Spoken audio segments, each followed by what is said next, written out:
කාටද ටීනියා එක හැදිලා තිබුණේ? මටයි මගේ ළමයි දෙන්නටයි. හරි. මට කියන්නකෝ කොච්චර කාලයක්ද හැදිලා කියලා?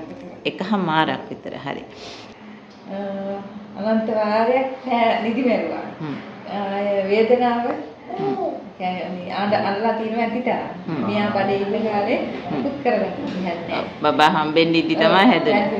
මෙයා වරද මාස දෙකක් විතර තමයි හැදුනේ. ඊපස්සේ වැඩිම කමට තිබ්බේ මේ අපේ මුලින් දවල්ගෙන ડોක්ටර්. ඊපස්සේ කමට ලැබුවා දෙන්නුගේ ප්‍රතිචාර බැලුවා. හොඳ ප්‍රතිචාර දෙක හොඳ වැඩිපු කට්ටිය අනන්ත හිටියා. ડોක්ටර් ගොඩාක් පින් හැදුනේ දෙවපියන්ට ගොඩාක් පින් ડોක්ටර්ගේ මෙහි වැඩ කරන කාර්ය මණ්ඩලය හොඳයි ගොඩාක්. හරි. good morning දෙන්නටම. good morning. මං හිතන්නේ තඹුත්තේගම ඉඳලා ආවේ. වයස 38යි. කාටද ටීනියා එක හැදිලා තිබුණේ? මටයි මගේ ළමයි දෙන්නටයි. හරි. මට කියන්නකෝ කොච්චර කාලයක්ද හැදිලා කියලා? එකහමාරක් විතර. හරි.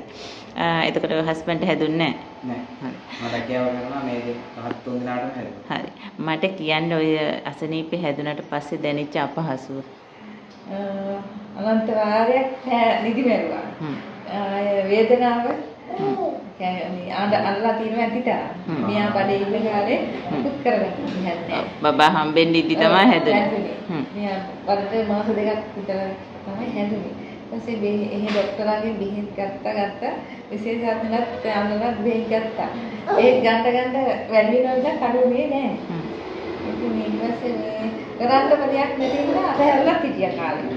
ඊට පස්සේ මෙයා හම්බුනාට පස්සේ ගියා ඒ විශේෂඥ ડોක්ටර් කෙනෙක් කියලා එයාලගෙන් පාඩකට සතියකට හදාගන්නයි.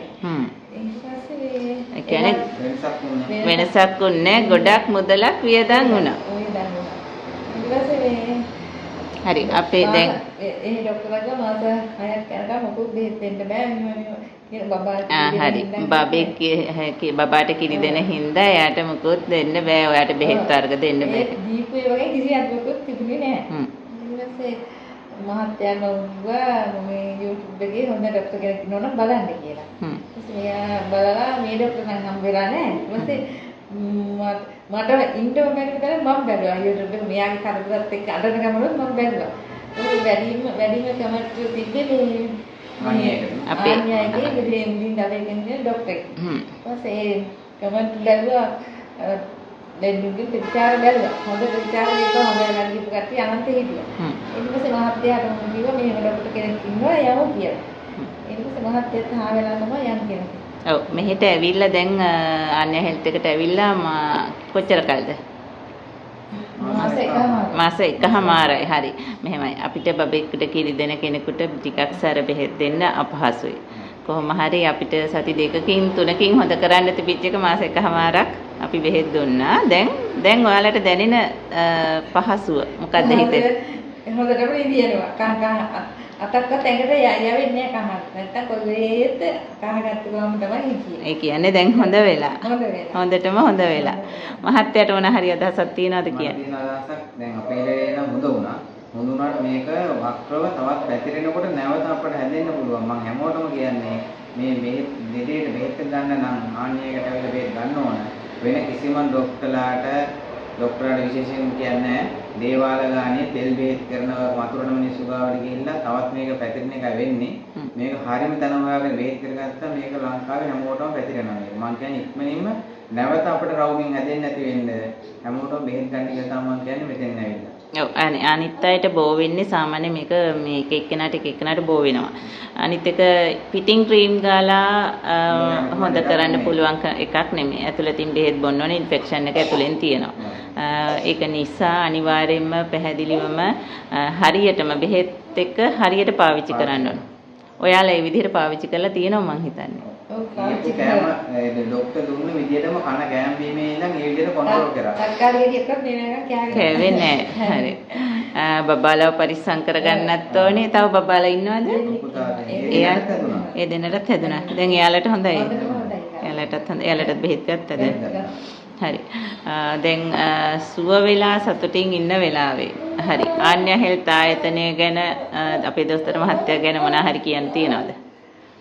ડોක්ටර් කියන්නේ ලෙඩේ ගැන හරියටම දන්නේ ડોක්ටර්. ඒ ડોක්ටර් අපේ දෙවියන් හොඳ කරාට ડોක්ටර් ගොඩාක් පින් හැදුම් දෙවපියන්ට ගොඩාක් පින් ડોක්ටර්ගේ මෙහි වැඩ කරන කාර්ය මණ්ඩලය හොඳයි ගොඩාක් හොඳයි.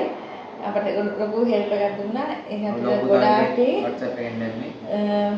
අපි මේ ලංකාවේ කියන ඕන කෙනෙකුට කියන්නේ මෙතෙන්ට ඇවිල්ලා බෙහෙත් ගන්න ඉක්මනට හොද වෙනවා. හරි මහත්තයාගේ අදහස මගේ අදහස එහෙම තමයි වෙනසක් නැහැ. මොකද මේ ආයතනයේම තමයි නිදාස ජීවත් වෙන්නේ දැන්. නැත්තම් තවත් දොස්තරලත් එක්ක ගිහලා අන්ඩාප් දිස්ත්‍රික්කයේ ඉන්න විශේෂඥ වෛද්‍යවරුයි හැම වෛද්‍යවරයෙක්ගෙන් බෙහෙත් අරන් තියෙන එක. අවසානයේ මෙතෙන්ට ආවේ මෙතන හොඳයි කියලා මේ කතාවක් කරනව නෙමෙයි. ඇත්තටම හොඳයි. මොකද ලෙඩේ සනීප වෙන තැන තමයි මෙතන. මොකද මම බෙහෙත් ගන්න ගිය තරම් මගේ දොන්නටයි ළමයිටයි මම දන්නවා. අවුරුදු එකමාරක් බෙහෙත් අරගෙන මාස එකමාරක් මෙතන මුද වුණාට. ඒක මම ආයතනයට ස්තුති කරනවා. ડોක්ටර්ස් ආයතනයේ සේවා කාර්ය මණ්ඩලයට ස්තුති කරනවා. දුර බැහැර එන්න බැරි නම් එක අවස්ථාවක් ඇවිල්ලා රෝග සලකුණු ડોක්ටර් මාතර පෙන්නලා ඔන්ලයින් එකෙන් බෙහෙත් ලබා ගන්න පුළුවන්. එහෙම හරි කරන්න දුර බැහැර ඉන්න අයටත් මම ආරාධනා කරනවා මෙතන පැමිණෙන්න. හරි දෙන්නටම ගොඩක් ස්තුතියි බබා ඉන්නේ නෑ දැන් බබාට නිදිමතේ හරි ඔයාලට ගොඩක් ස්තුතියි අපිට අදහස් දුන්නට මිස් ස්තුතියි.